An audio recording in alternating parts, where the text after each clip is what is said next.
We've been in a series going through the Gospel of Luke. Dr. Luke is what I will call him because he was a physician. The book of Luke, the Gospel of Luke, is one of the best Greek grammar that you find in that first century. And he was a man who was on an investigation to find out who is this man Jesus. He did not know Jesus personally, but he talks to eyewitnesses to try to find out who is this man Jesus. And we've been going through this book. And with that, we've been focusing the past few weeks in this section called the Sermon on the Plain. The Sermon on the Plain is the largest chunk of Jesus' teaching that we have, and it's addressed to his disciples. And so with that, I just want to overview a few of the things that we have gone through just to remind us of what he's been building upon, so that as we go into today's talk, we see that the climax of it all. Today is the last portion of the Sermon on the Plain. So he starts off with his disciples. He has his disciples in front of him. There's multitudes around listening to Jesus as Jesus addresses his people. So Jesus is addressing his disciples, the people are watching, and this is what he tells them. He says, "You are my disciples, and that's your purpose." But with that, he starts off with the biggest lesson that they need to know. And that big lesson for the disciples to know is that you need God. That's the only way to understand the Beatitudes. The only way to understand how are you blessed when you're poor. It's when you're poor, that's when you realize you need God.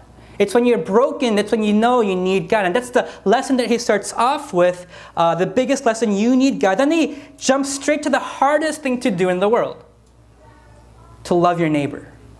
Right? It's like the hardest thing. How do you love people you hate? It's contradiction in terms. How do you love your enemies? How do you love people you hate? How do you love people you're bitter against? But that's the call, love your neighbor. He starts off with the one thing you need to know, you need God. You can't love your enemies apart from loving God or being loved by him. That's the one thing you need to know. You need God. Then he starts off with the hardest thing to do, love your enemies.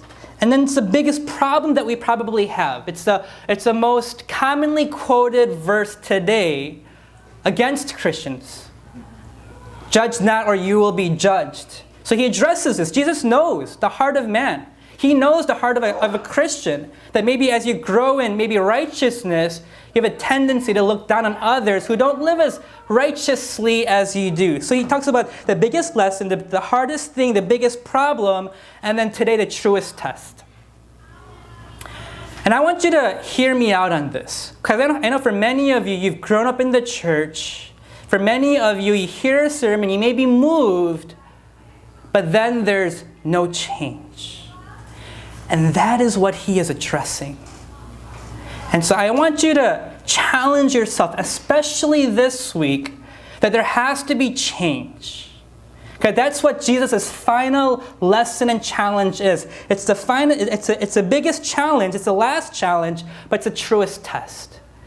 Because this test will reveal to us, because he already knows, it will reveal to us who Jesus is to us. We can say that we believe in him, we can say that he is our God, but it is our actions that reveal what's truly in our hearts. The sermon title today is, How Do You Know That You Are Saved? That's what Jesus is getting at. There's a lot of disciples who say they follow, but as he's talking to them, he knows who's hearing them, all these other people who are interested in this message. And the message that he has for his disciples and for others to hear is a challenge even to his disciples. Will you listen? Will you take this call to follow Jesus seriously? If you're new to church, if this is your first time to church, welcome to church. I just want to let you know this is a message for a Christian. But if you're not a Christian, for you to know this is the message that he has really for everyone. That this is what it means to be a Christian. And I know for a lot of us, we don't fit the bill. But hopefully through it, we can kind of recalibrate, rethink, and be tested to be true. So open up your Bibles to Luke 6. That's where we're at. And the main question that we want to ask is, how do we know for sure that we're saved? How do we know for sure? We're not fooling ourselves. We're just talking the talk, but not really walking the walk. Because the last thing that Jesus would want is for you to think that you're following him, and on that day when you face him, for him to say, I don't know you. And that's the worst lie to believe. So Luke 6, verse 43 is where we are at. If you have the app, in the sermon section, there are the notes for today. And also we have the notes, many of the notes up here in front. Let me read Luke 6 for us. And this is God's word. For no good tree bears bad fruit, nor again does a bad tree bear good fruit, for each tree is known by its fruit. For figs are not gathered from thorn bushes, nor are grapes picked from the bramble tree. The good person out of the good treasure of his heart produces good, and the evil person out of his evil treasure produces evil. For out of the abundance of the heart his mouth speaks. And then listen to this. Why do you call me Lord, Lord, and not do what I tell you? Let me read that again. Why do you call me Lord, Lord? Why do you call me Lord and not do what I tell you? Everyone who comes to me and hears my words and does them I will show you what he is like. He is like a man building a house who dug deep and laid the foundation on the rock. And when a flood arose, the stream broke against the house that could not shake it because it had been well built. But no one who hears and does not do them is like a man who built a house on the ground without a foundation. When a stream broke against it, immediately it fell, and the ruin of that house was great. Listen to the challenge as he finishes this long talk, this sermon about the most important thing you need to know, the hardest thing you need to do, the biggest problem that Christians will have. He ends with this challenge of basically asking, will you take this seriously? Will you change how you live? Will you be serious about that? As you look in this section, it actually has 3 different ways in which it describes a disciple. The first way is a disciple goes to Jesus, right? A disciple actually goes to him, and that makes sense, right? Verse 46, why do you call me Lord, Lord, and not do what I tell you? Everyone who comes to me, right? As a disciple, you need to go to him. Christianity is not about what you should do. It's about knowing Jesus. As you know Jesus, your heart and life change. So do you go to him? That's a question to ask, right? Do you go to him? This past week, did you go to him? Did you pray during the hard times? Did you open up the Word to hear from him? It's a very simple but very legitimate question that I think for a lot of us as Christians or churchgoers, we take for granted. Yeah, we should do it, but man, I struggle. What Jesus is asking is, do you even hear me? Take that seriously. Take that question seriously. A disciple goes to Jesus. A disciple consistently, constantly, forever, our lives, we go to him. That's the mark of a Christian. That's the first mark. You go to Jesus. The second mark of a Christian, a disciple professes faith in Jesus. And not just privately, it's a public confession. It's a way that you live. You confess, you profess this with your words, but also with your life. And that's the exact thing that Jesus is saying. Why do you call me Lord? It assumes that as a disciple, you actually call him Lord. You actually profess it. A disciple goes to Jesus. A disciple professes faith in Jesus. But then this is the key, and this is where we're going to stay at for this whole talk. A disciple obeys Jesus. Tell your neighbor, a disciple obeys Jesus. Ask yourself, do I obey him? Jesus says, why do you call me Lord? Right? Why do you call me Lord? Why do you call me God? Why do you call me Master? But then you don't do what I say. And that's what we want to really think about and really stay here and just let that sit in our hearts. Why is this so important? Why is obedience so important? Why is obedience the mark of a true disciple? He then uses this parable of 2 builders, right? One builder has solid foundation, and because of it, he's got a sturdy building. The other has a poor foundation. I want you to know this. Both are building. I want you to know this, that what he is saying here, both groups of people, they're coming to Jesus, they're going to Jesus, and they're also professing Jesus. Do you see that? That's the difference between the one who builds a solid foundation and the one who does not. They both go to Jesus, they both profess Jesus, but then what he says is, why do you call me Lord, Lord, and not do what I tell you, right? Everyone who comes to me and hears my words and does them, I will show you what he is like. And for us to just take those words seriously, yes, we are saved by faith, saved by his grace and nothing else. But that does something to our hearts, and it leads us to be able to know that we have a God and we have assurance of this. The key marker between false faith and saving faith is obedience. That's the key, right? That's the key. It's not about how genuine your prayer sounds. It's not about how often you come to church. The difference is obedience. Do you change your life? Is there a change from last year to this year? Yes, there's struggle, but is there change? There was this one clip that Pastor Francis Chan spoke that was widely circulated. I just want to revisit that. He challenges the church, and he says this. He says, there's nothing more that Satan would love for Christians to come together, to worship, to lift up our hands, to sit together, to study the Bible, be moved, and not do anything.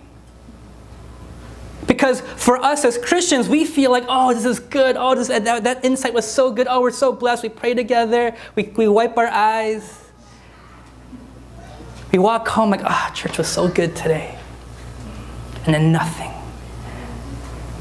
And what Pastor Francis Chan is saying is, Satan would want nothing better for Christians to do just that and not obey. Not actually live out the call to love God and to love your neighbor radically. And you think about that and you start to realize this is why it matters. Our obedience does matter. You see, the whole idea of this is we're not saved to just come to church. We are saved to love God and to love our neighbor. And for you to just take that home today and to recognize you have not done your duty as a Christian by coming to church today. I want to challenge you from the words of Jesus. The way that you live, the hard parts that are hard to obey, it is a struggle, that matters. That matters. Why does that matter? Why does obedience matter? There's 3 points I want to mention today about why obedience matters. Obedience matters because it does reveal your heart. It's hard to look inside your heart. Obedience matters because it reveals what's actually in here. Verses 43, 44, 45, the whole point of that is not saying that you could take an orange and attach it to an apple tree and say, hey, look, it's an orange tree. Right? It's silly. What he is saying is the apple tree will actually bear apples. Changing our behavior does not change our hearts, but our hearts that are changed does produce a changed life. A couple of weeks ago, maybe it was last week, I was out with some community group members at the zoo. And one of the brothers, we're looking at a zebra, and he says, these 2 zebras, they look funny. One of them looks like it's a white zebra with black stripes, and the other one looks like it's a black zebra with white stripes. And he's like, did you ever wonder that? I'm like, no. Never in my life have I wondered that, but I started thinking about it. What's true? Is a zebra a white zebra with black stripes, or is a zebra a black zebra with white stripes? Anyone know the answer? I looked it up, but I forgot. So I think what it was that zebras are, I forgot. A zebra, this is something, with that, the point is this.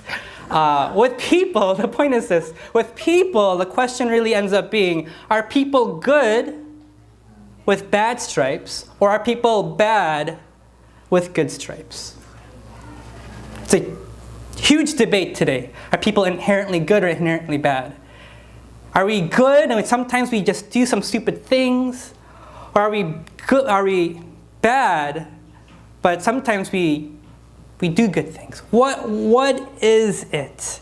Stephen Paddock, the one I mentioned, he was a middle-aged man. He was an older man.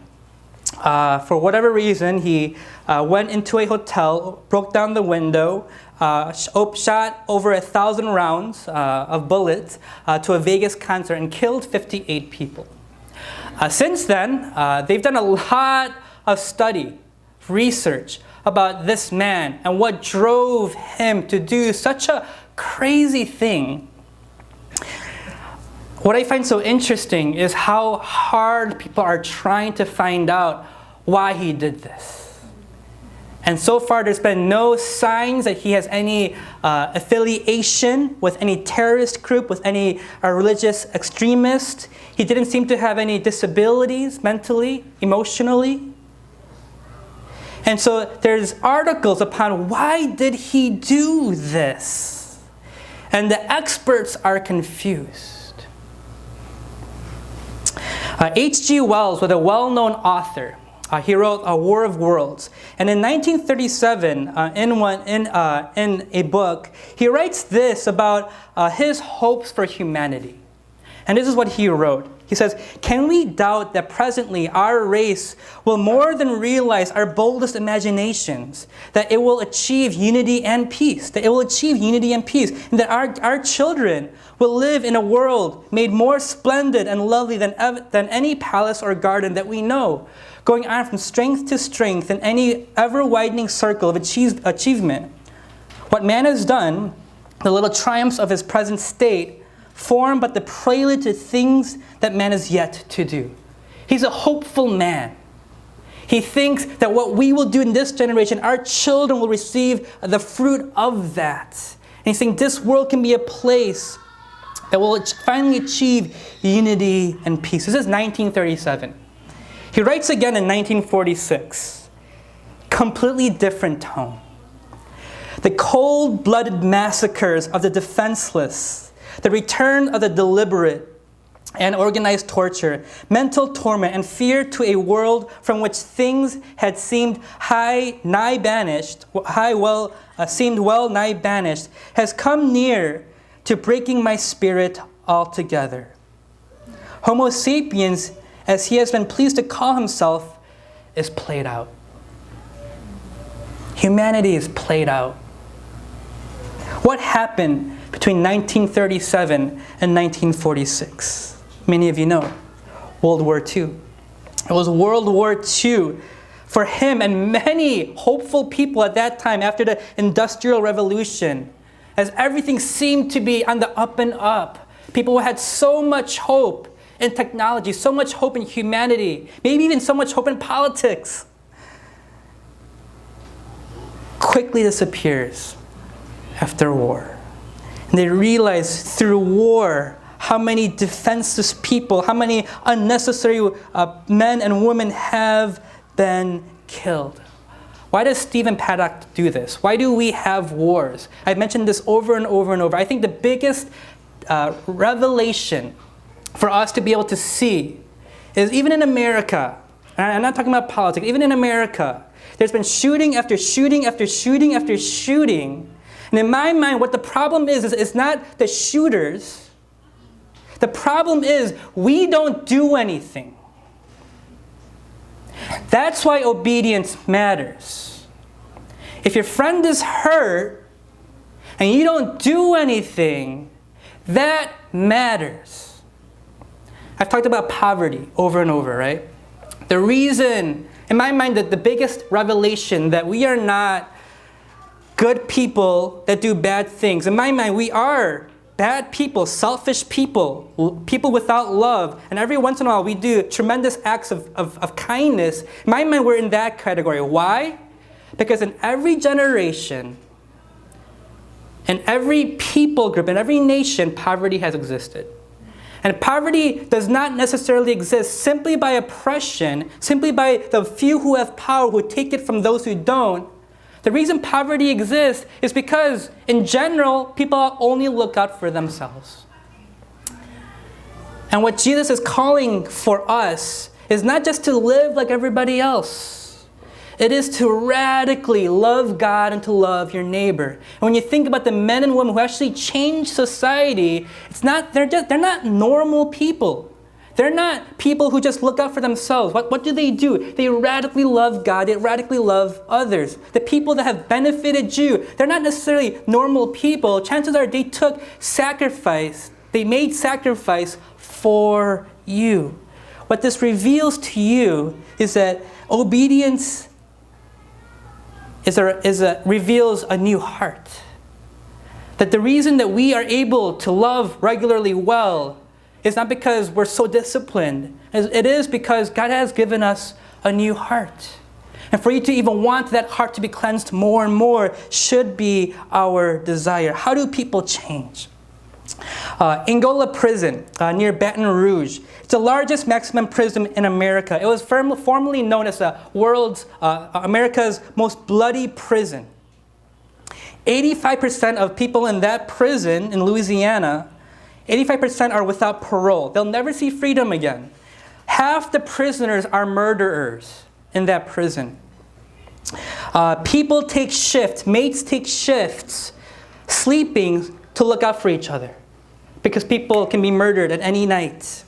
And when you were to walk across inside those rooms, there'd be stains of blood, pools of blood, even in different portions of the prison, because there was so much hatred and evil and murder that would even happen. So there'd be bloodstains painted throughout.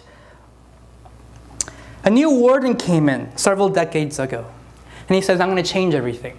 People were skeptical. They're like, "How are we going to change? How are we going to change these evil men?" Today, that prison is known as one of the safest prisons in America.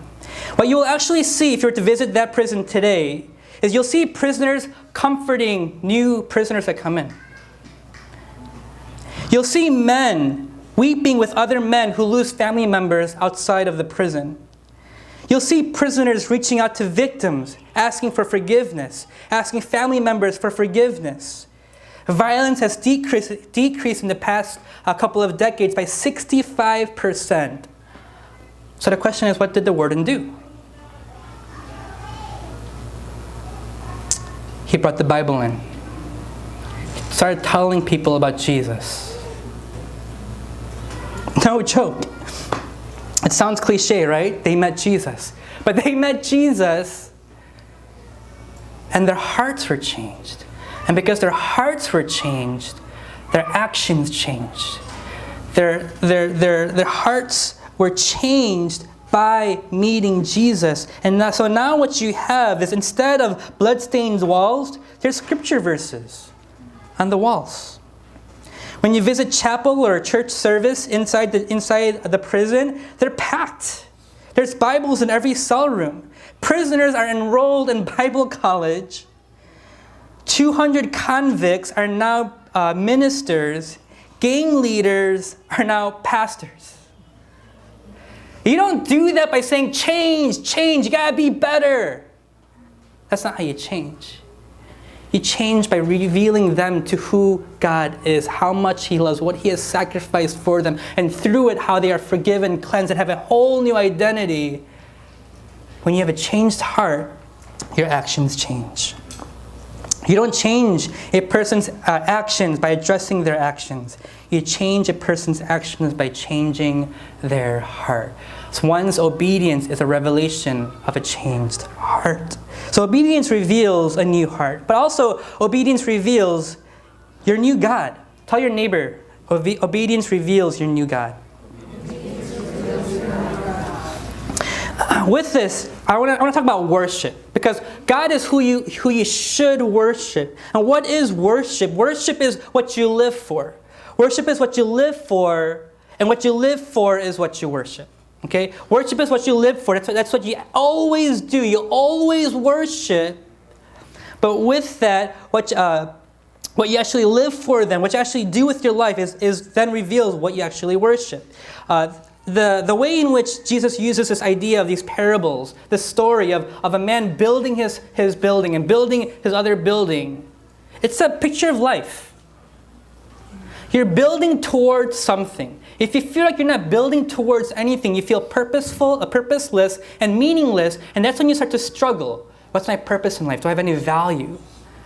Because you're created to have purpose. You're created to live for something. You're created to worship something. That's what he's talking about. What do you worship? What will you build your life upon? James K.A. Smith, he's a theologian, but also he knows of the mind and heart very well. What he says is this about people, and I've mentioned this in the past, that we are people not like a brain on a stick, but we're a people like a heart on a stick.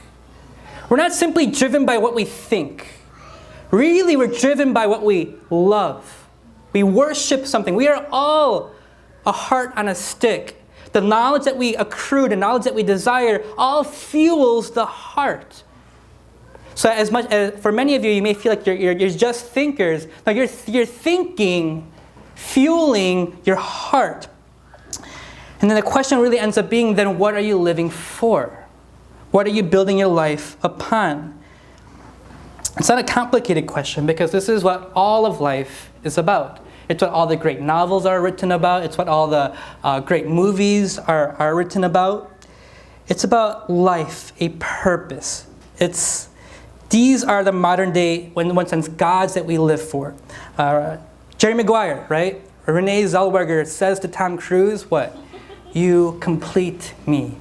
That's saying I worship you in this essence. You complete me. For the obsessed athlete who practices day in and day out, his obsession, his worship is to perform at his best. For those obsessed with sports, you may not be an athlete, but you're obsessed with it. It's your escape. It's your world. The drive that you have for your vocation is your God, can be your God. The addiction that you have to a video game can be your God. You live for those things. When you close your eyes and you see those pieces of that game move, it tells you how long you've played that game, right? If I was to tell you, you better play that game for 3 hours today, some of you will be like, oh, it's going to be so hard. For others of you, you'll be like, only 3 hours? Right? Because you love it. That's what worship is. And what this is saying, what Jesus is saying is what you build your life upon is what you love. Do you love Jesus? If you love Jesus, if He is your God, you'll build your life upon Him. What this is saying is if Christ is your foundation, no matter what happens in your life, the worst thing that will ever happen is you'll fall on the bedrock of Christ. And we want our lives to be centered around that God. And that's what Jesus is challenging His people with, right? Will you listen? Really, will you take this seriously? Because lives matter. By your obedience, you will touch and change someone's life. We want God in our lives, but at a safe distance. Right? That's usually how for a lot of us work. We want God in our lives at a safe distance. We want Him to know that He is there. We want to know that God is there, but not close enough to actually change us. And for a lot of us, that may be how we do spirituality. We want God to be there. We want to know that we can fall back upon Him, but not so close that He has to enter into every part of our hearts, that we have to obey in every way that He desires. And what this is saying is, let God be God. And the ways in which you obey will reveal that He is your God. And the ways in which you disobey, it will reveal that He is not your God. Obedience reveals your God. And lastly, obedience reveals your new love. Tell your neighbor, obedience reveals your new love. I just mentioned this, right? Obedience tells you, if you obey a certain command of God, it tells you that you've let God be God in that category, in that corner of your heart. But in that other portion of your heart, when you know God's speaking to you, hey, go pray for that brother. Hey, go give to this person in need. Read your Bible, right? In all these ways, you know that God is telling you something. And if you're disobeying, what that simply reveals to you, you have not let God be God in that part of a part of your heart. The obedience reveals where you have let God be God. The disobedience reveals where you have not let God be God. Every relationship knows this, right? If you're in a relationship with a friend, if you're married and you're in that relationship, you know that words are cheap. And you know it's the action that follows the words that matter, right? Nobody wants a spouse that says, "Oh, I'm so sorry. I'm so sorry I didn't do the dishes." But then the next day, the dishes aren't done. And the next day, the dishes aren't done. And that's what Jesus is addressing. You can profess all you want, you can say all you want, but words are cheap if you don't follow it through with obedience. So how do you actually change this heart? How do you change our hearts, right? How do you love people when there's no love?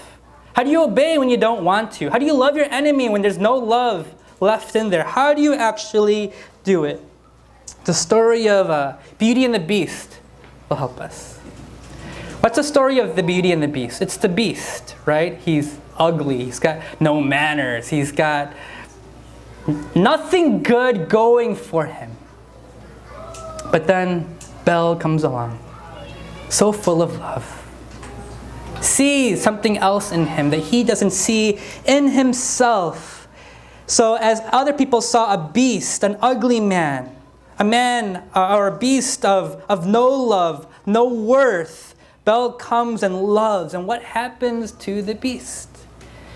The beast changes. Not because he chooses to change, per se. But he changes, why? Because of the love of another. That's how we change. Right? It reveals a new love. Obedience reveals a new love. When you can obey God in the hardest thing, what it reveals to you is God is now different. That you've experienced His love. You've known forgiveness. And because of that, your heart changes. What Jesus is calling us to here is not a perfect life. And I want you to know that. He knows we're sinners saved by grace. Even after salvation, He knows we struggle. We will not be sinless until we get to heaven. He knows that. He's not saying that you have to live a perfect life, but He is saying you have to live a repentant life, a changing life, a life that takes God seriously. So the question then is, as we close, are you changing? Are you changing? Are there things in your life that you just want to see changed? And you make every effort. You pray. You go to friends. You ask for prayer. You ask for accountability with something. And you take it seriously. Do you take Jesus' word seriously? You know, our church is a year and a half old. I love our church. God has done amazing things, I think, in our church. The whole idea of our church is it's gospel-centered. What that means is more than me telling you what you need to do, it's to remind you, to tell you, to preach to you what Jesus has done. And for us to always walk away from this place being amazed by God's goodness, His bigness, His glory. But with that, as we've done that, we've brought messy people in, people who've left church, people who didn't know Jesus, hearing the gospel with fresh ears. And so with that, this idea of our church being all about Jesus, I think we're somewhat on point. The next thing that our church is all about is community. We try to make it as authentic as possible, to know that, hey, we're sinners saved by grace. And for the most part, I would say our community groups are going well. But this thing has bothered me. This one aspect of our church has bothered me, and it's totally on me. But it's this idea of discipleship and evangelism. We started a ministry called For the City to help our church to be a presence in Itaewon. And they've done a good job of praying and researching, and they'll be doing some outreaches, planning for outreaches with the red light district here. And as I think about that, I realize that's going really well. But I realize we as a church, we can't rely on a group of people or for them to plan events for us to be a presence. And I've been realizing what's wrong, what I feel so frustrated by with a holy frustration is this sense of discipleship and evangelism. Right? That's the call. The call that Jesus had for His people was not go plant churches, it was go disciple others. So for me, I just want to, share with you, as I thought about church, as I thought about how God is working with me, I just want to share with you, I'm not perfect. Even as a pastor, I've messed up. I don't think I've planned everything right. But to even share with you, this is what God's doing in me. And so with that, I've reached out to several people within our church. Hey, let's do discipleship and evangelism. And one of the ways that we will be doing that, I'm not sure if we'll ever say, hey, sign up for this. But I think it should be an organic thing. So the idea is, this is what a lot of house churches do, where they actually come together, groups of 2 or 3, and basically that week they read about 20 to 30 chapters of the Bible, not together, but on their own. And what that does is they start to get connected back to God. The bad thing about church is that you can get way too dependent on the pastor, right? And you don't want that. I want you to be dependent on God. So what they do is they read 20, 30 chapters together on their own, and they come back and they just ask each other, hey, what did God say to you? And then with that, they do some sort of caring for each other, nurturing, a sense of nurturing that relationship, accountability, and asking each other tough questions. And then with that, what they also do is they talk about people in their lives that don't know Christ. They may be going through something difficult. And the idea is not for that one person to befriend them. But how can those 2 people, how can those 3 people befriend them, get to know them, help them out, and just be their friend?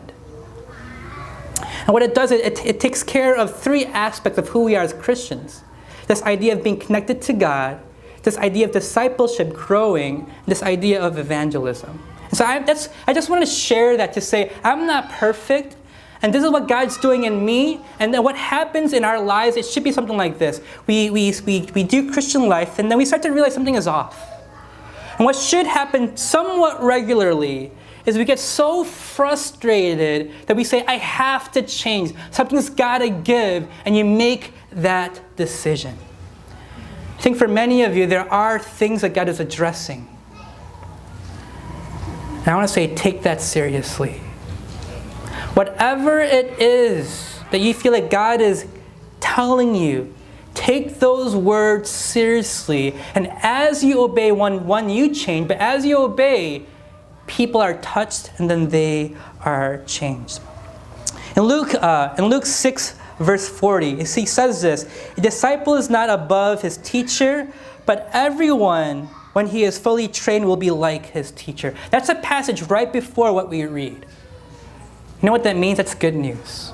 The good news is this. If you simply allow God to be God, if you simply allow Jesus to be Jesus, He will be your teacher. That's what it's saying. And He's saying, if you let Jesus be your teacher, He will teach you. He will be patient with you. He will be the one that works within your heart and works within your life in such a way that you will start to obey.